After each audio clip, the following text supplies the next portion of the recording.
Welcome back to my channel di Sinau bareng Pak Bejo, teman-teman semuanya. Oke, sebelumnya teman-teman sudah belajar cara visualisasi di ArcMap dan geoprocessing. Oke, sekarang kita akan lanjutkan materi mengenai menambahkan base map serta membuat fitur baru serta sedikit pengolahan dari data fitur yang telah kita buat tadi. Sebelum kita beranjak ke penggunaan software, seperti biasa akan saya sampaikan beberapa hal terlebih dahulu agar teman-teman lebih paham ke depannya. Oke, kita lanjut. Berbicara mengenai data spasial, kita tidak akan lepas dari yang namanya posisi. Oke, kalau kita bicara posisi, kita tidak akan lepas dari yang namanya sistem koordinat. Oke, nah, suatu fitur, baik itu titik, line, ataupun poligon, akan mempunyai posisi masing-masing relatif terhadap titik referensinya. Sebagai contoh begini, teman-teman pasti tahu sistem koordinat Kartesian ya, ada sumbu X dan sumbu Y seperti di gambar, serta ada titik referensi 0,0 yang terletak di perpotongan sumbu X dan Y.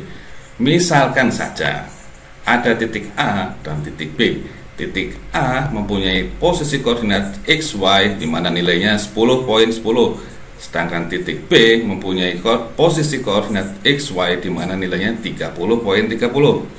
Misalkan satuan keduanya sumbu X dan sumbu Y adalah meter, maka jarak dari A ke B bisa dihitung.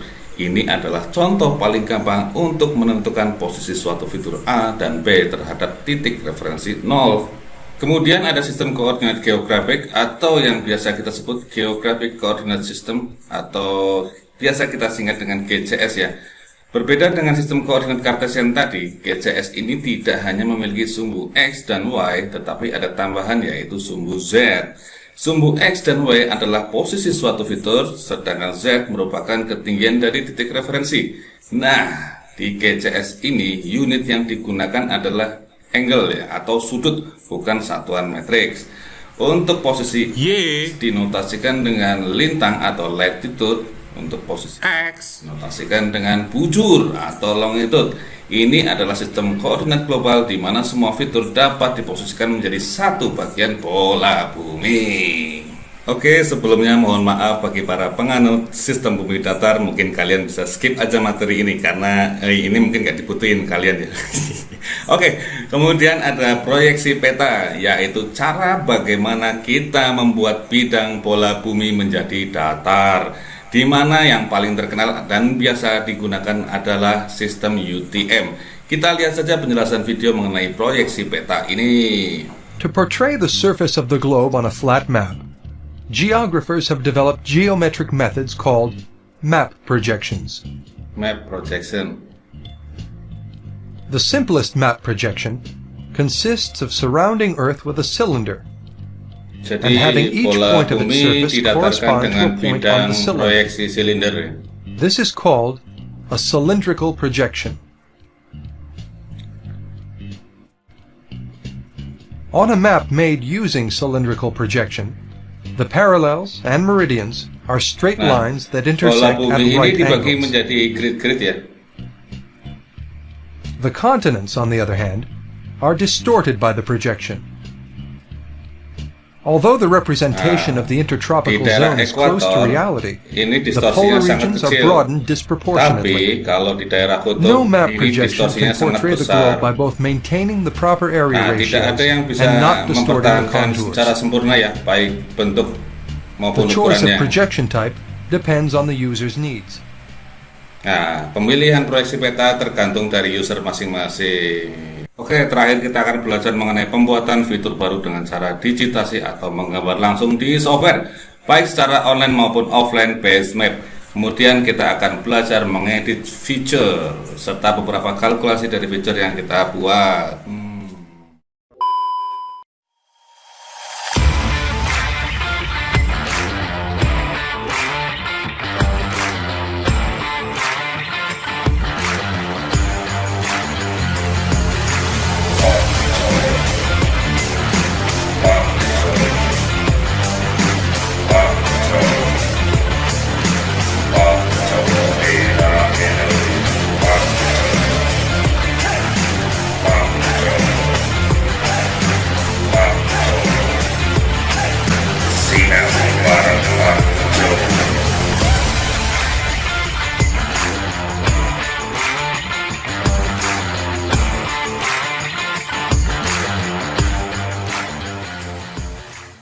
Oke guys, sebelum kita lanjut ke pembuatan fitur, akan terlebih dahulu saya jelaskan mengenai sistem koordinat. Oke, untuk kali ini kita pakai data contoh Kabupaten Banyumas ya. Kita panggil saja salah satu data ini administrasi desa. Nah, kalau teman-teman lihat di sini kan ada nih decimal degrees. Ini yang pertama adalah bujurnya atau longitude, yang kedua adalah latitude-nya atau lintang. -7 artinya dia 7 derajat di bawah ekuator. Ini 109 derajat dari meridian prime meridian atau meridian Greenwich, biasanya kita hitung dari situ ya, titik nolnya di meridian Greenwich. Oke, ini penjelasan pertama basicnya. Jadi data yang kita pakai itu sudah menggunakan sistem koordinat GCS atau Geographic Coordinate System. Cara mengeceknya untuk suatu fitur, apakah fitur itu menggunakan sistem koordinat tertentu, yang mana bisa dari Windows Arc Catalog ataupun dari sini juga bisa. Oke, contohnya saja ini, klik kanan, Properties. Nah, di sini bisa dilihat save file properties-nya. XY Coordinate System, dia menggunakan datum WGS 1984. Datum ini apa ya? Kayak referensi data tunggalnya ya. Datum itu berisi bola bumi apa yang dipakai, ellipsoid apa yang dipakai, terus parameter-parameternya apa, semuanya ada. Kalau misalkan pengen belajar lebih lanjut mengenai datum ini bisa di ilmu geodesi atau geografi ya, silahkan searching aja sendiri. Nanti kalau saya bahas di sini kelamaan juga. Nah, di sini ada keterangan GCS WGS 84 ya. Angular unit degree kan. Tadi kan juga seperti penjelasan sebelumnya, pengukurannya berdasarkan angle. Oke. Meridian Greenwich hitungnya dari 0-nya dari meridian Greenwich, datumnya pakai WGS 84. Ini cara untuk mengetahui fitur kita menggunakan sistem koordinat apa. Oke. Nah, secara otomatis data frame kita, sistem koordinat di ArcMap ini, dia akan mengikuti fitur apa yang pertama kita panggil. Misalkan tadi kan administrasi desa, dia punya GCS. Nah, secara otomatis data frame ini akan membentuk sistem GCS seperti ini. Nah, bagaimana kalau misalkan kita pengen sistem UTM, Universal Transfer Mercator ya, kalau nggak salah ya, nanti kita bahas lah. UTM bisa kita ulang sebentar ya. Saya remove dulu ini. Nah, ini kan masih decimal degrees ya, tadi ini masih decimal degrees ya. Terus kita coba bikin baru saja. Oke, no. Nah, di sini coba di mana ya, saya agak lupa. Nah, di view, di data frame properties, teman-teman set saja langsung ke proyeksi koordinat sistem. Ini contoh saja ya buat penjelasan. Pakai yang UTM, terus WGS 84, Southern Hemisphere. Karena Banyumas terletak di zona 49 South, kita pilih sini misalkan jebret. Oke, UTM 49, false easting, false northing. Oke. Nah, di sini sudah berganti menjadi meter planimetris ya. Nah, sekarang coba kita panggil lagi. Nah, tadi yang Geographic Coordinate System menjadi UTM, tapi sebenarnya fitur ini masih merupakan GCS ya. Ini hanya tampilannya saja yang di UTM. Oke, coba source-nya masih GCS ya. Nah, ada caranya untuk merubah dari GCS ke UTM. Oke. Nah, mengenai masalah UTM ini perlu saya bahas sedikit ya. Oke, sebentar ya. Oke, sekarang kita coba UTM Indonesia.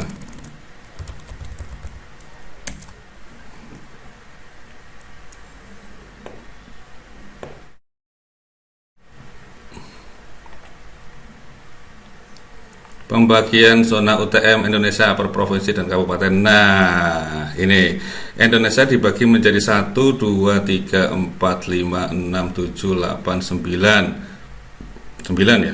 Ya, dari 46 sampai 54. Nah, tadi kan Banyumas di sekitar sini ya. Di sekitar Jawa Tengah. Artinya dia terletak di zona 49. Terus ini ekuator ini sebagai batas utara atau selatannya. Di bawah ekuator berarti selatan, makanya 49 S. Nah, kalau beda provinsi di sini berarti 50 S, di sini 50 N. Oke ya, dapat dimengerti. Oke, sekarang kita balikan dulu semuanya seperti semula saja. Kita pakai default coordinate sistemnya yang fitur ini aja dahulu ya. Nanti kalau transformasi atau perubahan sistem koordinat kita bahas selanjutnya aja. Oke, new lagi aja, blank map. Oke, panggil lagi. Nah, kita sudah pakai GCS lagi di sini. Oke, sekarang bagaimana cara kita menambahkan base map ya, atau peta dasarnya ya. Kan ini cuma vektor ya, sudah terbentuk vektor. Nah, gimana sih kalau misalkan kita mau bentuk dari awal vektor ini? Batas-batasnya tuh dari mana kok bisa dapat fitur-fitur batas-batas gini, jalan, misalkan jalan mana ya. Nah, bagaimana sih kok bisa si pembuat gambar menentukan jalannya di sini? Nah, itu ada namanya base map. Sekarang kita panggil base map online. Nah, jadi teman-teman harus terkoneksi internet dahulu sebelum bisa memanggil base map online ini. Nah, di sini di file add data, add base map. Ya, oke. Nah, ini tergantung koneksi internet nih. Nah, di sini ada berbagai macam tipe base map. Oke, untuk saya biasanya saya pakai citra satelit seperti ini, ataupun kalau biar lebih mudah pakai OpenStreetMap juga bisa. Sekarang saya coba pakai imagery with label aja ya. Kita tes saja. Oke, tunggu sebentar. Nah, sudah muncul base mapnya. Oke, biar kita lebih jelas, kita matikan dulu yang administrasi desa. Nah, kita coba zoom in ya.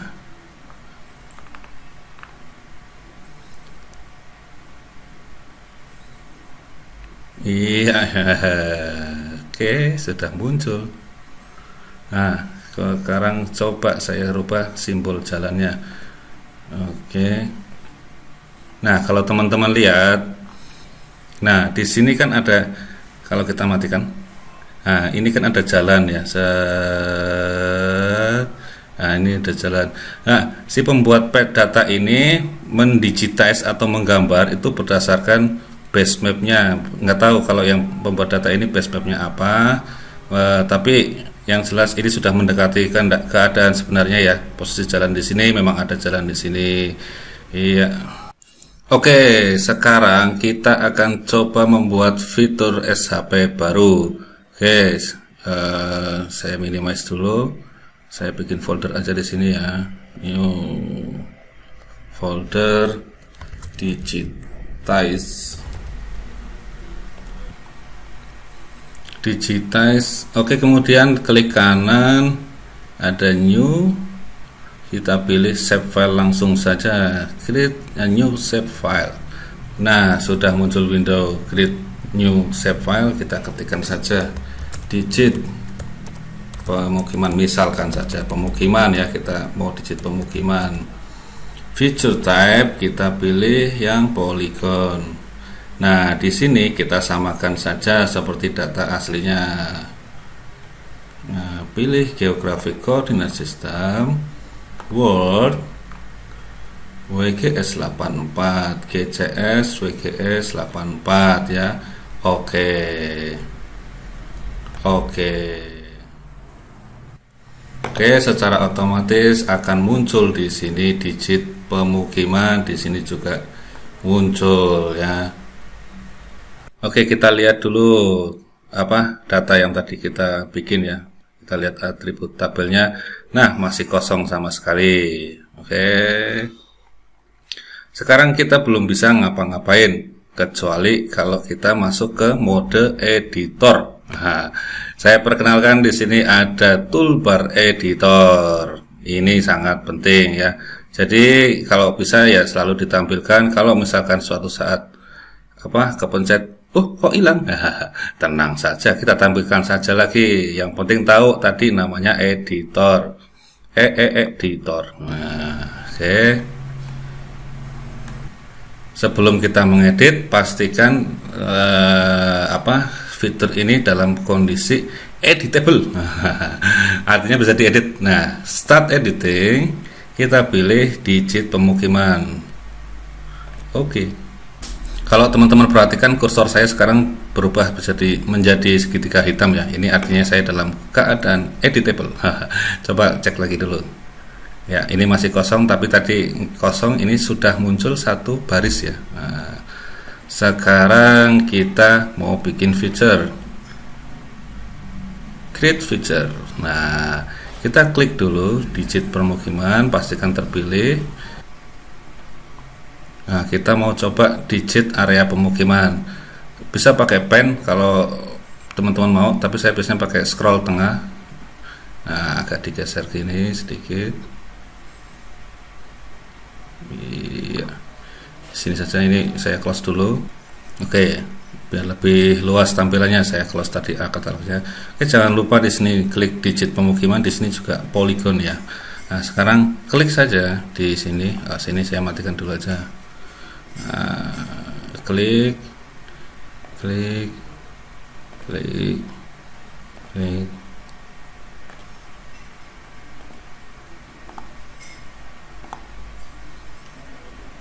Ya, untuk mengakhiri digitize bisa double klik. Nah, akan terbentuk fitur baru. Sekarang kita coba satu lagi di sini. Klik.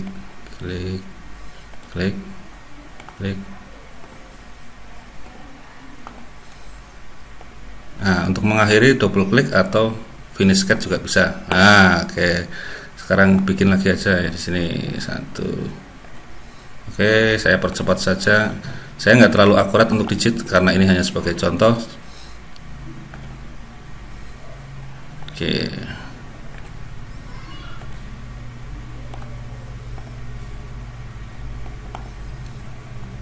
Tambahkan lagi aja di sini. Ya.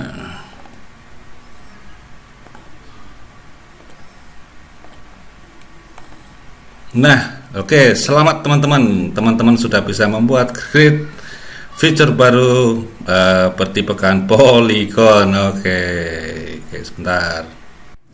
Oke, misalkan sudah cukup ya kita menambahkan fitur polygonnya. Jangan lupa untuk melakukan save editing. Oke, save edit, terus stop edit. Oke, sekarang kita coba inspect dulu hasil digitizingnya.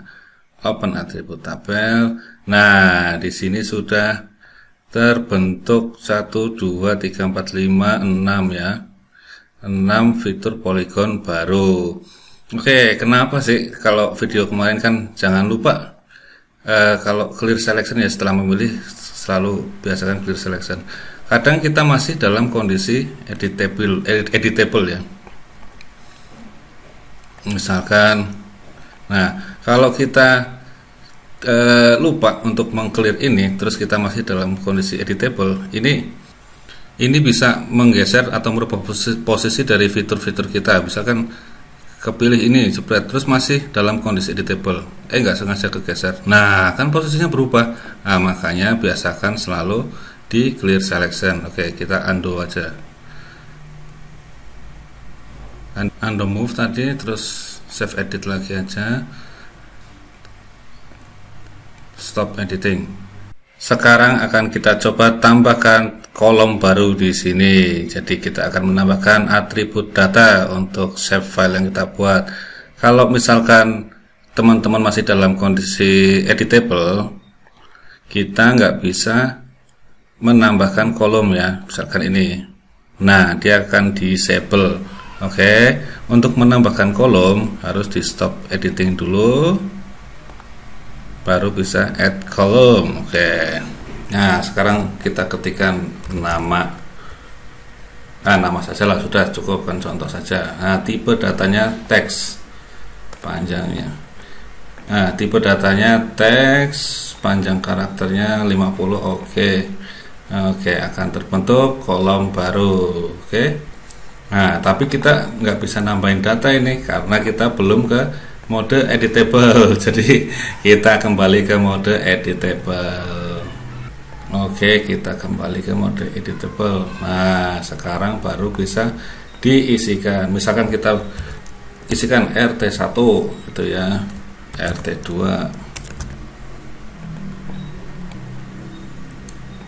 terus RT3, seterusnya RT5, RT6. Oke, terus kita save edit, stop edit. Oke, kita close dulu. Oke, sekarang kita lihat tabel hasil isian, sudah ada isinya. Nah, sekarang kita bisa ngedit simbol seperti kemarin ya.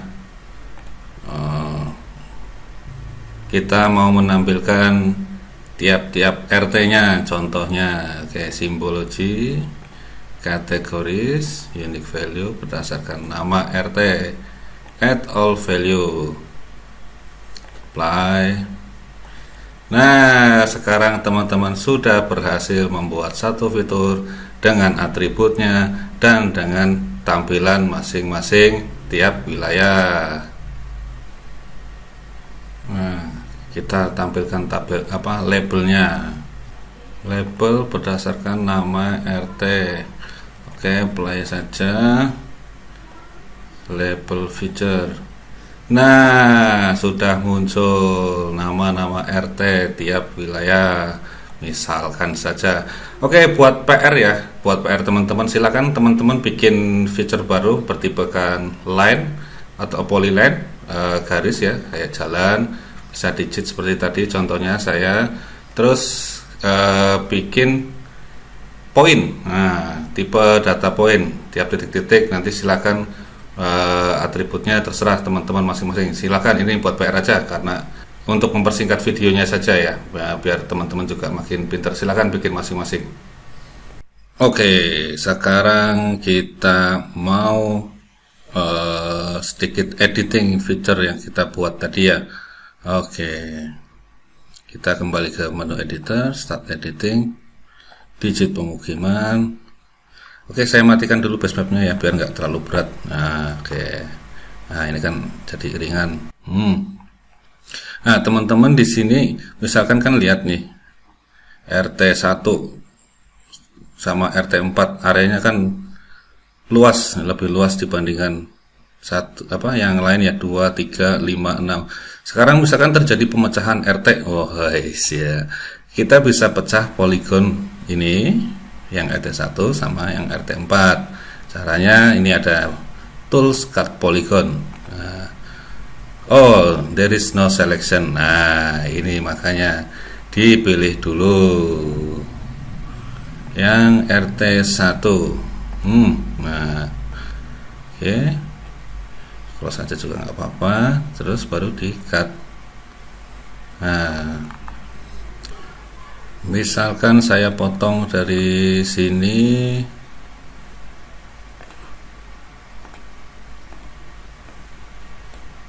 sampai sini, double klik. Nah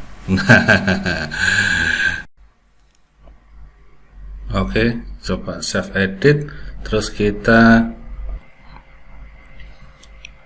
lihat tabel yang terbaru. Oke, nah di sini sudah nambah satu baris baru ya, tapi namanya masih RT1 ya, nggak apa-apa, nanti kita rubah ya.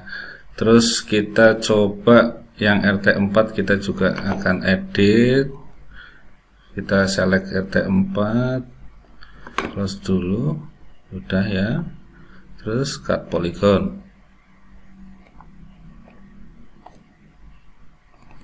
Nah, sudah bertambah satu lagi. Oke, save dulu, terus dicek lagi. Nah, sudah nambah ini ID 7. Ya, artinya kalau kita melakukan cut polygon, kita nambah poligon baru, secara otomatis barisnya juga nambahnya kan, nambah ya, karena fiturnya juga nambah. Oke, sekarang kita edit ini namanya menjadi RT terakhir, RT 6, ini yang ini 7, yang ini 8.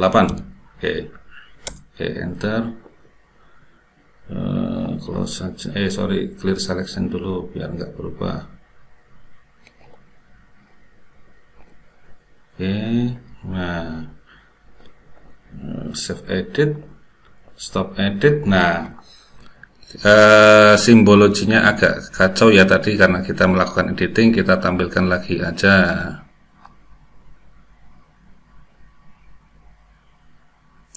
Oh, sepertinya saya salah ngisi ini.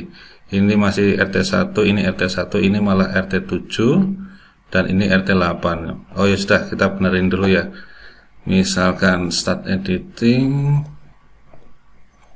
Oke, open attribute tabel. Yang ini RT8 itu di situ, yang RT7 berarti ini RT4. Oke. Oke. Yang ini RT berapa? Satu yang itu, yang satu yang ini RT7. Oke. Ya, stop edit, yes, save. Nah, kita baru tampilkan lagi.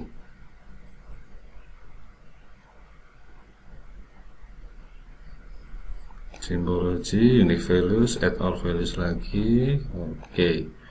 Nah, sudah muncul RT terbaru. Nah, sekarang kalau misalkan kita kan sudah selesai digit nih, tapi ternyata kita mau rubah bentuknya sedikit ya. Oke, misalkan ini RT1. Nah, teman-teman bisa double klik. Nah, di sini kan ada vertex ya, atau vertis. Nah, ini bisa teman-teman tambahkan vertisnya di sini misalkan, atau dikurangin juga bisa. Nah, misalkan shape-nya mau dirubah sedikit, tinggal dipilih terus ditarik sini misalkan. Oh, ternyata RT1 itu sekarang ada perluasan sedikit loh, ada rumah ditambah. Nah, misalkan saja. Oke. Terus save edit. Iya, stop edit lagi. Nah. Oke. Sekarang bagaimana misalkan RT1 luasnya berapa? Kita pengen tahu nih luasan area RT1. Nah, di sini kita lihat di tabelnya. Nah, di sini kan masih cuma ada satu ya, ada satu yang baru kita tambahkan tadi, nama. Kita bisa tambahkan satu kolom lagi yang khusus untuk perhitungan luasan secara otomatis oleh ArcMap ini. Oke, kita tambahkan saja dulu. Oke, namanya luas. Tipe datanya pakai float aja. Masalah tipe data ini bisa kalian explore lagi ya di internetnya. Integer itu apa? Kalau integer ya angka pembulatan, teks ya teks, float itu angka koma ya. Oke, precision kita bikin 3. Iya, luasan. Oke. Nah, setelah selesai kita bikin kolom baru bernama luasan, kita bisa hitung area perimeter atau area luasannya ya. Klik kanan di sini ada calculate geometry. Oke. Nah, di sini ada properti X coordinate of centroid, Y coordinate centroid, ini apa posisi X-nya, posisi Y-nya, terus ada area, kita pilih area. Nah, coba tes. Ini adalah GCS. Nah, you are trying to calculate area length or perimeter using masih dalam koordinat GCS. Tadi ingat ya di awal kita kan kalau GCS pakainya kan angular ya, angle ya, unitnya derajat. Jadi algoritma di ArcGIS itu masih menggunakan planimetris. In order to calculate, you need to use a projected coordinate system PCS. Oke, artinya gini. kita belum bisa melakukan perhitungan luasan sebelum kita rubah koordinat GCS tadi menjadi koordinat UTM atau planimetrics ya, dalam bentuk datar. Nah, baru bisa dilakukan perhitungan. Oke, sekarang kita beralih dulu ke transformasi koordinat dulu ya. Oke, sekarang saya tutup dulu ini, pastikan ini stop editing dulu. Ini close. Oke, di sini my toolbox. Di sini my system toolbox ya. Atau dari arc toolbox juga bisa, sama aja ini. Terus menuju ke data management tools, kemudian ke projection and transformation. Double klik project. Iya. Kita panggil digit permukaan ini, input datasetnya. Nah, di sini terbaca GCS WGS 84. Outputnya kita ketikkan, kita pilih di data latihan ya. Digitize, digit pemukiman UTM. Outputnya kita pilih. Ingat ya, tadi Kabupaten Banyumas terletak di proyeksi koordinat sistem UTM Southern Hemisphere zona 49. Hati-hati jangan sampai salah memilih untuk wilayah teman-teman masing-masing ya. Kalau contoh ini pakai 49S. Oke. Ya, di sini masih ada bola bumi, ini masih proses kayaknya, ini kita tunggu sebentar. Nah, sudah selesai. Oke, di sini juga sudah muncul UTM. Di sini belum muncul ya, sudah. Oke, kita tambahkan saja. Nah, secara posisi yang UTM sama yang GCS itu akan saling bertampalan ya, nggak ada bedanya. Karena apa? Tadi kan sudah dijelaskan ketika kita pertama kali menginput data yang tadi kan kasusnya kita input GCS ya, jadi data frame-nya itu sudah GCS. Terus kemudian kita panggil yang UTM, yang UTM ini dia akan secara otomatis menampilkan ke dalam frame GCS. Tapi sebenarnya dia memiliki sistem koordinat yang sudah berbeda. Nah, kalau kita cek di sini, dia sudah di UTM zona 49. Oke. Nah, sekarang kita inspect tabelnya. Oke, kolom-kolomnya masih sama. Kita ke start editing, digit pemukiman UTM. Oke. Encountered one more layer with warning. Oke, karena kita kan pakai dua sistem koordinat di sini ya, ada GCS dan ada UTM, makanya muncul warning seperti ini. Sebenarnya yang paling bagus adalah kita pakai satu sistem semuanya, UTM ya UTM semua, GCS ya GCS semua. Tapi nggak apa-apa, ini nggak masalah. Oke, di continue aja, terus pilih di sini, klik kanan, calculate geometry area. Oke. Nah, ini unitnya meter persegi. Misalkan teman-teman mau kilometer persegi juga ada. Nah, di sini kilometer persegi. Ya, kita pakai meter persegi aja. Oke. Ya, ada warning ini. Ya, kilometer invite for the row with ID object ID sama dengan 0. Oh, mungkin karena apa sih? Ya dah, di yes aja dulu ya. Nah, oke. Mohon maaf sekali teman-teman, sepertinya saya salah menambahkan kolomnya ya. Oke, kita coba save. Oke. Kita coba stop edit dulu. Yes aja. Oke, nggak apa-apa. Nah, luasannya kan jadi kacau gini ya. Kita delete dulu aja ini. Bisa nggak? Delete field. Yes, nah kita tambahkan ulang add fill luasan tipenya float. Tadi kan diisi 3 ya, sekarang diisi 0 aja ternyata. Oke, sorry bro ya. Sekarang Kita lakukan start editing lagi, pemukiman. Oke, nah kita ulangi lagi, calculate geometry, area, terus square meter. Oke, nah ini luasannya meter persegi sudah dihitung otomatis. Oke, teman-teman, saya rasa saya cukupkan saja video tutorial untuk kali ini ya, karena sudah terlalu panjang, sudah 30-an menit lebih ini. Oke, tadi teman-teman sudah belajar menambahkan base map secara online, terus juga membuat feature baru, editing feature baru, serta ada transformasi koordinat. Semoga materi kali ini membantu teman-teman dalam belajar GIS. Oke, terima kasih sekali lagi. Sampai ketemu lagi di video-video saya selanjutnya. Bye-bye.